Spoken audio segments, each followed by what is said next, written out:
جی بسم اللہ الرحمن الرحیم، دیکھنے والے تمام ناظرین کو السلام علیکم۔ اس ٹائم میں موجود ہوں شہر کوٹ رضا کچن کے اندر، اور شہر کوٹ رضا کچن کے اندر یہ جانی مانی اور مشہور مسجد ہے نور القرآن، اور میرے ساتھ موجود ہیں جناب علامہ مولانا حافظ و قاری شاہد رسول صاحب، اور ان سے ماہ رمضان کی فضیلت کے بارے میں گفتگو کریں گے اور پوچھیں گے کہ ماہ رمضان کا مہینہ اتنا خاص کیوں ہے۔ سر پہلے السلام علیکم۔ جی وعلیکم السلام۔ سر مجھے بتائیں کہ ماہ رمضان کا یہ جو مہینہ آ رہا ہے، اس میں روزے کا مطلب کیا ہے؟ روزہ ہے کیا؟ جی سب سے پہلے تو میں تمام عالمی اسلام کو ماہ سیام ماہ رمضان مبارک کی آمد پر مبارکباد پیش کرتا ہوں کہ اللہ رب العالمین نے رسول اللہ صلی اللہ تعالی وسلم کی امت کو عظیم عظمتوں، برکتوں، رحمتوں والا مہینہ عطا فرمایا، اور یہ بہت بڑی سعادت کی بات ہے کہ اللہ نے ایسا مہینہ عطا فرمایا جس میں اللہ رب العالمین جل شانہ نبی کریم صلی اللہ تعالی وسلم کی امت کی بخشش فرما دیتا ہے کہ روزے کا لغوی معنی ہے رکنا، کسی چیز کو ترک کر دینا، چھوڑنا، اور اس شریعت کی اصطلاح کے اندر جی جو شخص مسلمان ہے، بالغ ہے، طلوع فجر سے لے کر، جب فجر طلوع ہوتی ہے اس وقت سے لے کر غروب شمس تک، جب سورج غروب ہوتا ہے اس وقت تک وہ روزہ رکھنے والا شخص، شریعت کی اصطلاح میں اس نے اپنے آپ کو کھانے پینے سے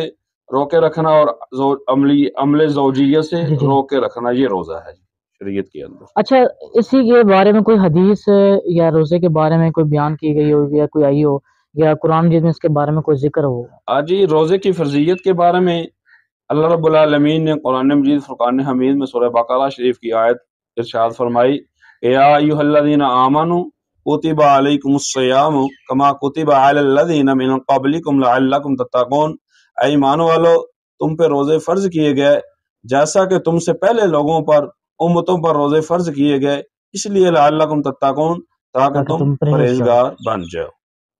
صحیح۔ تو حدیث کی کے اندر کیا ہے؟ حدیث پاک کے اندر ہے کہ اس کا اجر جو ہے، نبی کریم صلی اللہ تعالی وسلم کی حدیث پاک ہے مسلم شریف کے اندر، کہ جو بندہ اللہ کی رضا کے لیے روزہ رکھتا ہے نا، اللہ رب العالمین اس کے روزے رکھنے کی برکت سے اس کے چہرے کو قیامت کے دن 70 سال جہنم کی مسافت سے دور فرما دیتا ہے۔ سبحان اللہ۔ کار صاحب، اکثر نا دیکھنے میں ایسا ہے کہ ہمارے سوسائٹی کے اندر جو نوجوان جو نسل ہے وہ روزہ رکھ کے سو جاتی ہے، اور بعض کا وہ پب جی کے اندر کھیل رہے ہوتے ہیں، یا کوئی ڈرامہ یا کوئی فلم کے اندر اپنے آپ کو بزی کر لیتے ہیں، تو کیا یہ بھی جائز ہے یا نہیں جائز؟ جی رمضان مبارک میں روزہ رکھنے کے بعد روزے دار فجر کی نماز پڑھتا ہے، قرآن کی تلاوت کرتا ہے، قرآن کی تلاوت کرنے کے بعد اسے اگر سونا ہے تو چند لمحوں کے بعد سو کر اپنے کام کاج کے اندر مصروف ہو، کام کرنا چاہیے۔ اپنے دکاندار ہے، تاجر ہے، تو اپنے دکان کے اندر اس کو کام کرنا چاہیے۔ جب نماز کا وقت ہے نماز پڑھنا چاہیے۔ یہ سونا سارا دن سو کے شام کو افطاری کے وقت اٹھ جانا، نماز بھی نہ پڑھنا، یہ کوئی اچھا عمل نہیں ہے، یہ ناپسندیدہ عمل ہے، مکروہ عمل ہے۔ لہذا ہمیں اتنا سونا چاہیے جتنے ہمیں نیند کی ضرورت ہے، ورنہ اب تو ویسے ابھی دن اور رات کوئی اتنا فرق نہیں ہے، تو ہمیں کام کاج میں مصروف رہنا چاہیے۔ یہ آگیا ہے کہ جیسے رمضان کا مہینہ شروع ہوتا ہے تو تاجر حضرات زیادہ مہنگائی کر دیتے ہیں، تو کیا یہ اس زمرے میں کیا ان کا روزہ بھی قبول ہوگا؟ مکروہ نہیں ہو جاتا یہ جو مہنگائی تاجر کر دیتے ہیں؟ جی یہ تاجر حضرات ہے نا، یہ روزہ رکھتے ہیں، روزے کا تعلق علیحدہ ہے، تاجر کا تعلق علیحدہ ہے، دکانداری کا معاملہ روزے کے ساتھ نہیں ہے۔ اور تاجر حضرات جو مہنگائی کرتے ہیں اس میں جان بوجھ کر قیمتیں بڑھاتے ہیں، تو علیحدہ اس کے لیے حکم ہے، لیکن جو روزے کو کچھ نہیں ہوگا، اس کا روزہ مکروہ بھی نہیں ہوگا۔ ہاں البتہ جو سچا تاجر ہے، رسول کریم صلی اللہ تعالی وسلم نے فرمایا، سچا تاجر، سچ بول کے سودا بیچنے والا، کل قیامت کے دن انبیاء کے ساتھ ہوگا، صدیقین کے ساتھ ہوگا، شہداء کے ساتھ ہوگا، صالحین کے ساتھ ہوگا، یہ اس کا مقام و مرتبہ ہے۔ تو تاجر حضرات کو بھی چاہیے کہ ماہ سیام کے آداب کو ملحوظ خاطر رکھتے ہوئے اپنے جو ایسا سفید پوش طبقہ ہے ان کے ساتھ تعاون بھی کرے اور ان کے ساتھ اچھے اسلوب سے پیش آئیں۔ جیسے ابھی آپ نے بات کی سفید پوش جو ہمارا یہاں پر سوسائٹی کے اندر پائے جاتے ہیں، تو زکوٰۃ رمضان سے پہلے دی جانی چاہیے یا رمضان کے اندر ادا کرنی چاہیے، اور یہ کتنے دینے چاہیے؟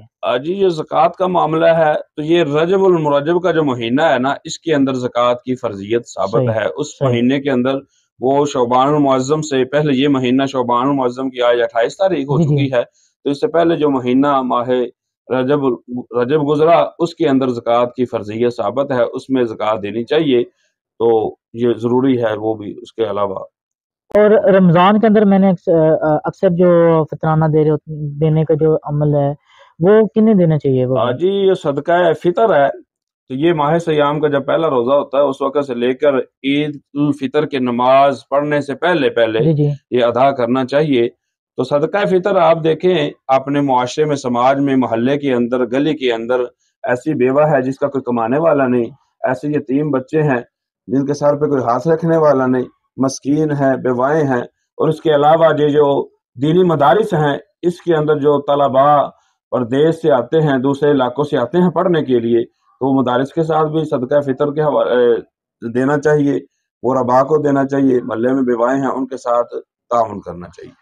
علامہ صاحب ہمارے یہاں پر نا زیادہ جو میجورٹی ہے، یا پھر کہہ سکتا ہوں گاؤں کا یہاں پر زیادہ سیٹ اپ ہے۔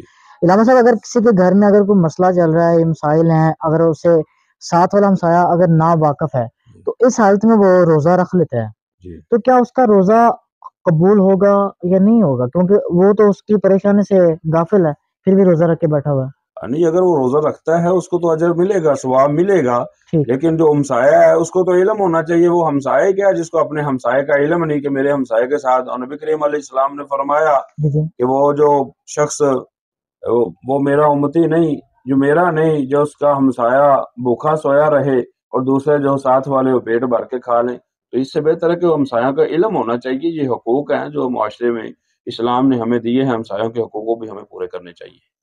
اس کے فائدے کیا ہیں ویسے؟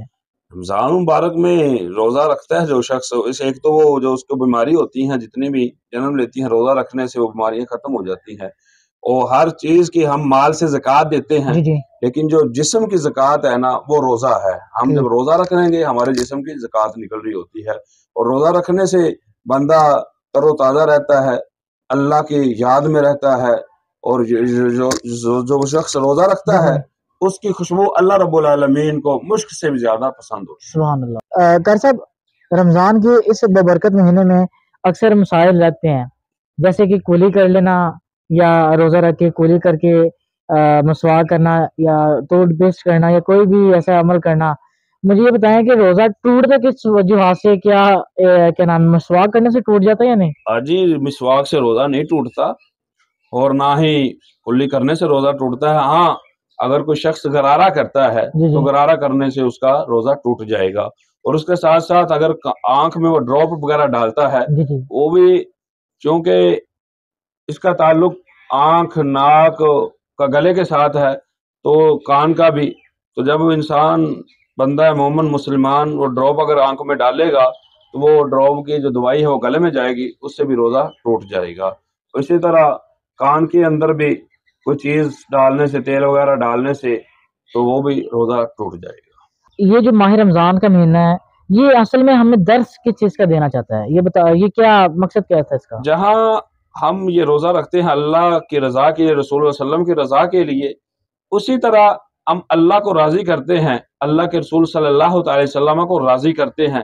اس کے ساتھ ہمیں یہ مہینہ عقل اسلام المواسات، یہ ہمدردی کا مہینہ ہے کہ ہمیں اپنے مسلمان بھائیوں کے ساتھ، جو غریب ہے، سفید پوش طبقہ ہے، ان کے ساتھ ہمدردی کا اظہار کرنا چاہیے، ان کے ساتھ ہمیں بھرپور تعاون کرنا چاہیے۔ جہاں ہم روزہ رکھنے سے رب کو راضی کرتے ہیں، وہاں پر ہم غریب کے ساتھ ہمدردی کرنے سے بھی رب کو راضی کر سکتے ہیں۔ ابھی تک نوار القرآن جو آپ کا مدرسہ ہے، اس میں ماشاءاللہ طالبہ میں دیکھ رہا ہوں نیچے ماشاءاللہ کافی تعداد میں پڑھ رہے تھے، حفظ کر رہے تھے، کوئی ناظرہ کر رہے ہیں، تو مجھے بتائیں ابھی تک اسٹل کتنے آپ کے جو بچے ہیں پڑھ کے آپ کو جا چکے ہیں، ناظرہ کر چکے ہیں، اور ابھی تک کن کن پوسٹ پہ لگ چکے ہیں؟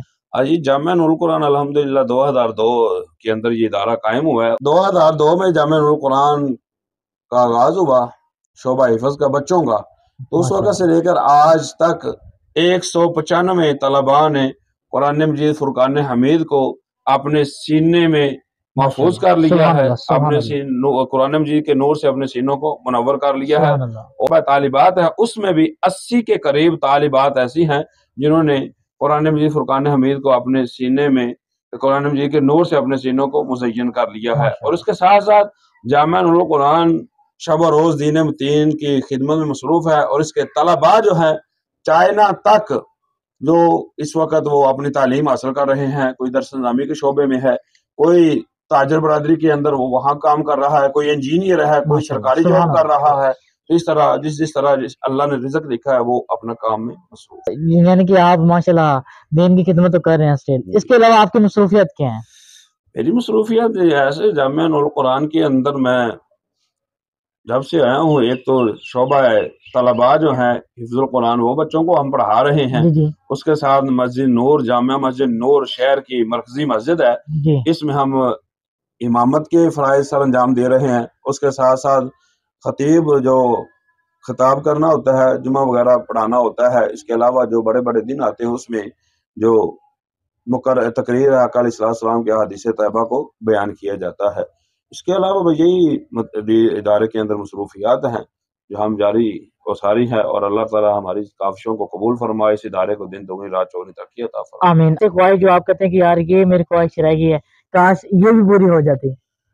جی میری خواہشات جتنی بھی ہیں الحمدللہ اللہ نے قرآن کی برکت سے، قرآن کے نور سے، دین متین کی خدمت کرنے سے اللہ نے تمام میری خواہشات کو پورا کر دیا ہے۔ سبحان اللہ، یہ اللہ کا خاص کرم ہے۔ اب یہ اس سے بڑی اور خواہش کیا ہو سکتی ہے؟ ہم امامت کے فرائض سر انجام دیں، خطیب ہوں، پھر شہر کی جامعہ مسجد نور کے اندر جو طلباء ہیں قرب و جوار گاؤں سے وہ پڑھنے آتے ہیں تو ان کو دین پڑھا رہے ہیں، قرآن پڑھا رہے ہیں، قرآن کی تعلیم دے رہے ہیں۔ اللہ رب العالمین نے ساری خواہشات کو الحمدللہ پورا کیا ہو۔ اور ہماری جو آڈینس ہے دیکھ رہی ہے ان کے لیے کوئی میسج، کوئی پیغام؟ ان کو میسج یہ پیغام یہ ہے کہ ماہ سیام اللہ نے آپ کو پھر زندگی میں عطا کیا ہے، تو یہاں اپنے بچوں کو دین دنیا کی تعلیم کے لیے تگ و دو کرتے ہو، کوشش کرتے ہو، وہاں خدا را اپنے بچوں کو دنیاوی علوم کے ساتھ ساتھ دین ضرور پڑھائیں۔ دین پڑھائیں گے کیا ہوگا؟ دنیا بھی اچھی گزرے گی، قبر بھی اچھی گزرے گی، روز محشر رسول اللہ صلی اللہ تعالی وسلم کے حوض سے حوض کوثر کے جام بھی ملیں گے اور بخشش کا سبب بھی بن جائے گا۔ زبردست۔ ہمارے ساتھ جو تھے جناب علامہ مولانا شاہد رسول صاحب، اور سر اگین آپ کا بہت شکریہ، بہت شکریہ۔ اور اگر آپ نے علامہ صاحب کی ساری گفتگو سنی، اور آخر میں یہی کہوں گا کہ رمضان کا مہینہ ہے، اپنے کا بھی خیال رکھیں اور دوسروں کا بھی خیال رکھیں، اپنے ہمسائوں کا بھی خیال رکھیں، اور حقوق عباد جتنے بھی ہیں وہ سارے آپ پورے کے پورے ادا کریں۔ اسی کے ساتھ مجھے دیں اجازت۔ اللہ حافظ۔